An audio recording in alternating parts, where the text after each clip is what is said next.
Okay, another example here of fading a big move. I really do like shorting moves that are overdone to the upside. You don't want to stand in front of a freight train. You don't want to do that trying to catch a reversal on a weak stock either. But when you have certain set of attributes that are occurring in front of your eyes, they become pretty profitable setups. So having said all that, Wayne, one of our all-stars, and maybe a couple other guys were posting GES on watch for a potential short. Okay, these are intraday 5-minute candles, and look at that. I mean, it was just straight up, little rising wedge, if you will, whatever you want to call that, and then another push higher on the biggest volume yet. So already you have intraday. Hey, this thing looks overdone. Now, switching to the daily, because we don't just do it in a vacuum. It all depends on the longer term chart. And when I do this, you'll be able to see the topping tail and you'll be able to see how nice the short worked. But it's hitting the 200 day, and you have to picture this. This candle here was solid green. Okay, it was solid green all the way up to here at the time of the call.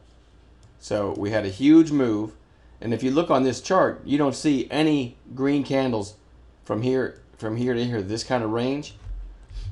Heck, you don't see any red ones either. You don't see any candles with this kind of range on GES. So you're already way above its normal daily range. Then you've got the 200 day on top of that, which was right there. So for a brief while, it was above the 200 day, but that is a great place to look for a reversal.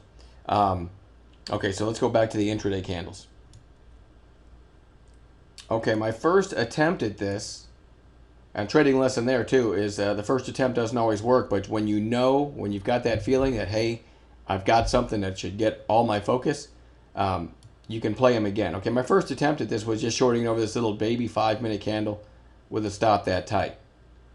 And watch what happens. Comes down, goes right back up, takes out the stops, and this formed what we call a secondary reverse fives, or the next 5-minute setup. I went ahead and just took this again and called it over the microphone and typed out in the chat room at 30.51 with a high of day stop, 30.78.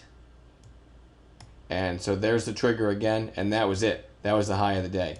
And this thing actually fell from 30.51 to 29.10. I didn't get all of that. I was covering most down here for about 50 cents, so I didn't trade it very well, but even that was easy money.